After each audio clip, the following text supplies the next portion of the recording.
Do they use the constructs for, like, garbage removal?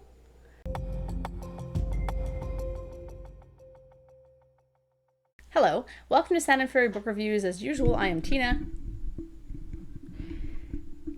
Today I'm doing a book review of The Bone Shard Daughter by Andrea Stewart. This is a fantasy from 2020 from Orbit. I had hummed and hawed over this book for quite a while, actually, probably since it first came out. But it was Andrea at Literary Science Alliance's comments about the audiobook being better than reading it on the page that convinced me to give it a shot. The narrators of said audiobook, multiple, which was great, or excellent. Based on Andrea's series review, I will likely check out the second book on Audible too. I've linked both her videos below. You should check them out. They're way better than mine. As you likely guessed, I listened to this book on Audible. The Bone Shard Daughter is a multi-POV fantasy with an interesting world building. The trajectory is quite predictable, but it's a fun ride. So what is it about? The Emperor's reign has lasted for decades, his mastery of bone shard magic powering with the animal-like constructs that maintain law and order. But now his rule is failing, and revolution is sweeping across the Empire's many islands. Lynn is the Emperor's daughter and spends her days trapped in a palace of locked doors and dark secrets. When her father refuses to recognize her as heir to the throne, she vows to prove her worth by mastering the forbidden art of bone shard magic. Yet such power carries a great cost, and when the revolution reaches the gates of the palace, Lynn must decide how far she's willing to go to claim her birthright and save her people. As I mentioned in the intro sentence, the book is quite predictable. There's nothing about the storyline that surprised me in the slightest, but it was fun. For people new to fantasy, I would definitely suggest this book, as it's very approachable, it's easy to follow, themes are tested and true to the genre, parental approval, rebellion from tyranny, breaking free of comfort to do the right thing, love, and there's nothing confusing about the structure despite it being multi-POV. It follows things chronologically, it's not complicated.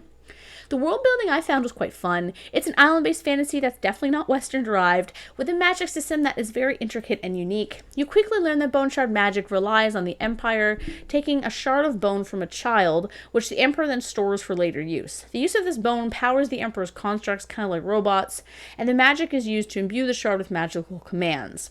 The thing with the shards, though, is that when the Emperor starts using it, eventually, I guess, the magic of the shard leeches life from the user, or from the original bone person, from the original person the bone was taken from, and they eventually die. So, it sucks if you're it sucks for you if you have your shard taken and it starts getting used.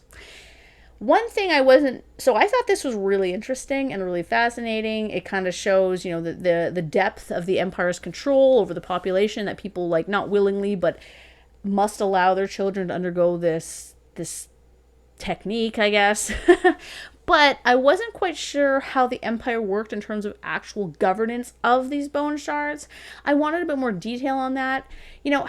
So if these constructs are all powered by the shards and they're all moving around different islands and stuff, but the Emperor is the only one who's able to maintain and control them, how does that work? Do they have to come in yearly for maintenance? Is he spending all of his time just fixing the constructs? Because it seems like he's not.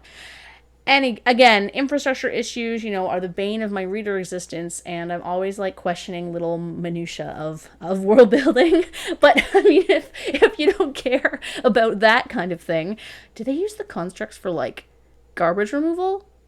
Anyway, I enjoyed the characters, though I didn't love any of them. Lynn's motivations made sense, as did everyone's really, but for some reason, I didn't fall for them. I liked them all, and I was invested in Lynn's journey most of all, as it had the most intrigue. But I didn't really feel Jovis's struggle, and there was something about him I just didn't like.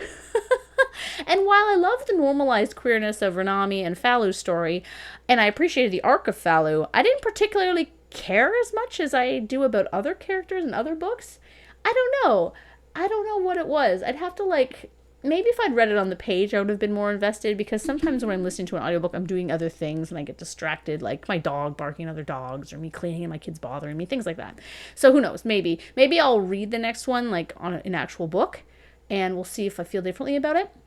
It might also be the little things like how Lynn's story sometimes felt a little bit YA to me, but it might also be that the story wasn't complex enough for me. I read so much sci-fi and fantasy that I really need a robust or unique storyline to kind of really offset anything weak about the characters or other aspects of the story. So maybe that was it. I don't know. It's a very simple story with twists and turns that I almost expected from the start. I'm going to outline them here briefly. So jump to this spot here to skip spoilers. So I assumed Jovis would eventually lean into the freedom fighter role from the start. I don't think that was supposed to be a surprise. I assumed Fallow would become the governor. I figured Lynn wasn't actually the Emperor's daughter from the get-go, though her being a construct I realized a little bit later. In fact, I assumed that the Emperor was fully aware of Lynn's actions from the first page, that he was testing her. I also figured that Melfi was somehow magical as soon as he showed up, and then he would help Jovis in some way. And then when Jovis got powers, I was like, oh, it's obviously Melfi, who's clearly a dragon. Like, I don't know why everyone thinks he's like an otter. Like, he's obviously a dragon. At least I pictured him looking like Sisu from Raya and the Last Dragon, because the way that he was described kind of fit that. I did like Melfi. I thought he was cute. I could have done without him talking, though, but whatever. Yeah, so back to the non-spoilers. Overall, while the book had some very obvious plot lines, I did enjoy it. I thought the narrators were excellent. I love multi-POV. I like a non-Western fantasy. I like strong female characters. I like normalized queerness. This book had a lot of stuff that I really enjoyed. It just didn't blow me away, and that's fine. Not every book in the world is going to be one that I gush over for hours and hours. It was a solid fantasy. If you have any interest in it, I think you should check it out. And I'm going to be getting to the second one eventually. This year, I don't know. It depends how many Audible credits I blow through in the next few months. So yeah, thanks for watching.